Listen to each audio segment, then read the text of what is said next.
Bonjour à toi qui m'écoute en ce moment. Pourquoi ton talent ne te rapporte rien et comment le transformer en revenu réel? Je vais d'abord te poser une question et j'aimerais vraiment que tu sois honnête avec toi-même.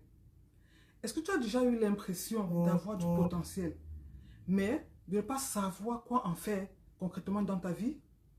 Pas juste des idées, pas juste des envies, mais ce sentiment intérieur que tu peux faire plus, que tu es capable de plus, mais que ça ne se transforme jamais en résultat. Eh bien, si tu ressens ça, alors ce que je vais te dire aujourd'hui pourra réellement changer ta trajectoire. Parce que le problème, ce n'est pas que tu n'as pas de talent. Le véritable problème, c'est que tu n'as jamais appris à le voir ni à l'utiliser correctement. Tout d'abord, je veux remercier la coach Michelle Wome pour son invitation à passer à cette conférence comme panéliste. Et je remercie aussi son académie par laquelle je suis passé quand j'avais besoin d'un audit de ma page et des besoin de comprendre comment avoir de la visibilité. Elle est réellement une experte dans son domaine. Si je te parle de talent aujourd'hui, ce n'est pas parce que j'ai toujours su quoi faire. Bien au contraire. Je suis une femme qui, pendant très longtemps, a essayé de faire tout comme il faut. J'ai fait des longues études, des très longues études même. J'ai travaillé pendant des années, des décennies. J'ai été très sérieuse. Mais à l'intérieur de moi, je portais beaucoup plus que ce que les gens voyaient. Je portais la pression de réussir à tout prix. La pression de m'en sortir. La pression de ne pas échouer. Et malgré tous mes efforts, je ne me sentais pas en sécurité. Pas libre financièrement, pas aligné avec mes valeurs, pas en paix. Puis un jour, la vie m'a arrêté. Un accident de circulation en fin d'année 2019, en pleine période de la Covid. Une pause forcée de 6 mois, moins de revenus et une restructuration dans l'entreprise qui m'employait à l'époque. Il fallait réduire le personnel. Et là, la réalité me rattrape. Si je perds mon emploi, que vais-je devenir? Qu'est-ce que je ferai? Je faisais certes des petits business pour joindre les deux bouts ça et là, mais il n'était pas épanouissant, ok? Car il n'était pas aligné avec ma vie. Et en plus, dépendait de ma présence entière. Et pendant cette période, les charges, elles continuent à s'accumuler. Les responsabilités restent. Et toi, tu réalises une chose très dure. Tu dépends d'une seule source. Et ça, c'est vraiment fragile. Et c'est dans ce moment-là que j'ai commencé à me poser une vraie question. Qu'est-ce que j'ai en moi que je n'ai jamais pris au sérieux? Et aujourd'hui, si je suis là devant toi, ce n'est pas pour te raconter ma vie ou une période de ma vie. Non. C'est parce que je sais que quelque part, tu vas te reconnaître. Et maintenant, on va parler de toi. Ok? Le vrai problème ici, c'est de savoir, pouvoir identifier le plus grand mensonge qu'on nous a fait croire pendant des décennies. Je peux dire pendant toute notre vie. On nous a fait croire que pour réussir, il faut être exceptionnel. Il faut avoir une idée incroyable. Il faut avoir un talent rare, quelque chose d'unique, un talent spectaculaire. Alors que la vérité, c'est que la majorité des personnes vivent avec des talents simples, mais très mal exploités. Je vais te raconter ici l'histoire d'une femme qui donnait tout, sauf de la valeur à elle-même. C'était une femme comme toi et moi. Elle était toujours là pour les autres, toujours disponible à tout moment, toujours à l'écoute des autres, toujours prête à aider son prochain. Ses amis l'appelaient quand ça n'allait pas et ses collègues aussi venaient lui parler. Même dans sa famille, des parents venaient demander des conseils. Elle était vraiment celle-là qui savait porter les autres. Et un jour, je lui ai posé une question très simple. Qu'est-ce que tu fais dans la vie? Elle m'a répondu, oh, rien de spécial. Rien de spécial. Ok? Alors que elle aidait les gens à se relever. Elle savait apaiser des situations. Elle donnait des conseils qui changeaient carrément des vies. Mais comme c'était quelque chose de tout à fait naturel pour elle, eh ben, elle banalisait. Elle pensait que ça n'avait vraiment aucune importance, aucune valeur. Et ça, c'est exactement ce qui se passe avec la majorité des personnes. On nous a appris à sous-estimer ce qu'on sait faire naturellement. et à survaloriser ce qu'on ne maîtrise pas. On va chercher des gros diplômes, on va chercher des grosses expertises, ok? Mais seulement, on oublie une chose, c'est que ce que tu banalises ne pourra jamais te faire vivre. Et c'est exactement ça le problème.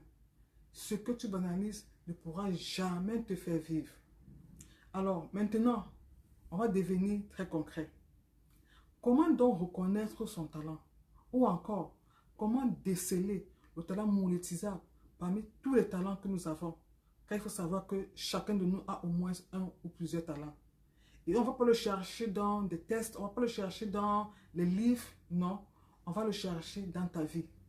La première chose ici, je vais t'inviter à regarder ce que tu fais sans effort, ce que tu fais naturellement, ce que tu fais sans réfléchir, ce que les autres trouvent difficile, mais qui pourtant est facile pour toi.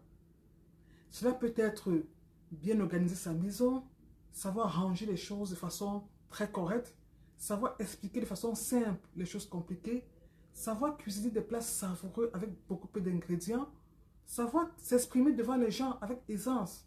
Ok? Note tous ces détails-là. Cela sera très important pour la suite. Deuxième chose ici, regarde pourquoi les gens viennent vers toi. Ou encore, ce que l'on te reproche tout le temps. Car ton talent peut bien y être caché. On ne vient jamais vers toi par hasard. Parfois, les amis viennent tout le temps t'emprunter des choses, des vêtements, des accessoires, te donner un conseil vestimentaire. Tout cela révèle ton côté esthétique, ton sens du style. Ça prouve que tu sais certainement agencer les couleurs, les modes, adapter par exemple un style de vêtement à un style de personne. Et cela est très rentable. Parfois aussi, on peut te faire des reproches du genre, tu manges trop, tu aimes trop manger, tu aimes trop dormir, tu bavardes trop. Tu vois, toutes ces remarques-là cachent en général un talent non encore identifié chez toi et par conséquent non structuré, donc inutile. Pourtant, une personne qui mange trop, en général, elle a un goût dégustatif très prononcé. Elle connaît les saveurs et peut devenir critique culinaire pour les restaurants et leur faire une belle publicité.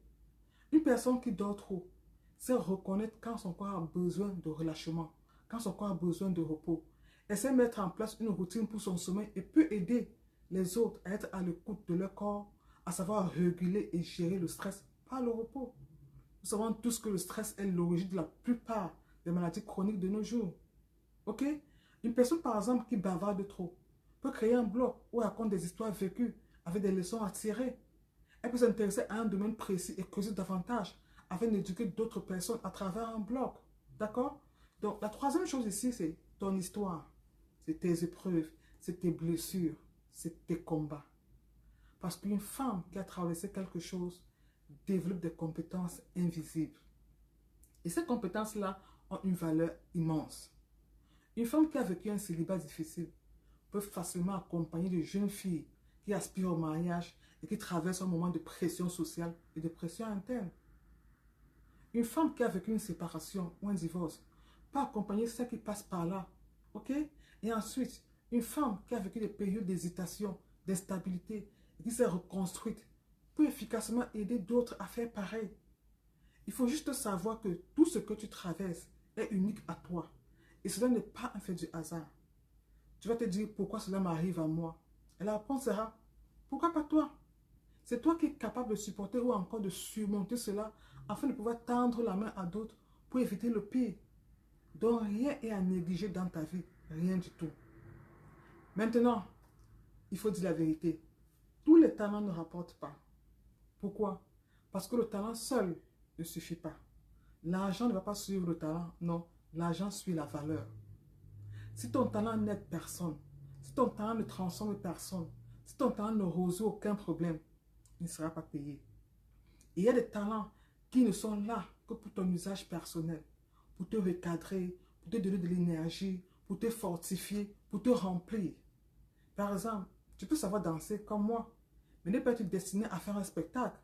Car la danse, c'est ton moment où tu te retrouves avec toi-même, où tu te relaxes et te ressources, tout comme moi.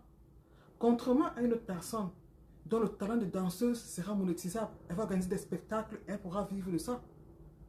Autre chose, tu peux aimer écrire, mais juste pour te vider l'esprit, juste pour le plaisir de mettre des mots sur certaines choses, ou juste pour pouvoir t'évader. Mais par contre, une autre personne aura un talent d'écriture pour faire des livres, pour faire des best-sellers et les vendre.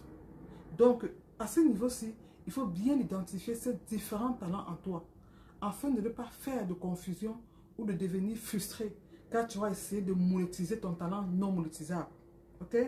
Nous passons maintenant à la partie 4, la validation de ton talent. Et c'est là que beaucoup restent bloqués, parce qu'elles attendent d'être prêtes. Je vais te parler ici d'une autre dame. Elle savait qu'elle avait quelque chose. Elle savait qu'elle pouvait aider. Elle savait qu'elle avait une idée. Mais elle disait toujours, je ne suis pas encore prête. Alors elle attendait. Elle regardait des vidéos. Elle suivait des formations. Elle prenait des notes. Mais elle ne faisait jamais le premier pas. Un jour, je lui ai demandé, qu'est-ce que tu attends exactement? Qu'est-ce qu'il te faut? Qu'est-ce qui te manque? Elle m'a répondu, j'attends d'être sûre de moi. Mais comment tu peux être sûr de quelque chose que tu n'as jamais testé? Comment tu peux être sûr de quelque chose que tu n'as jamais osé faire? Et pendant qu'elle attendait, d'autres, moins compétentes qu'elle, passaient à l'action. Et bien entendu, gagner de l'argent avec ce même talent qu'elle continue à garder pour attendre le moment parfait, qui bien entendu n'arrive jamais. Parce que ces autres avaient compris quelque chose. La clarté ne va pas venir avant l'action. La clarté vient pendant l'action. La clarté ne vient pas avant. Ok? Donc, quand tu as identifié ton talent monétisable, il faut passer à l'action. Même de manière imparfaite. Mais fais-le. C'est au fur et à mesure que tu affines ton talent.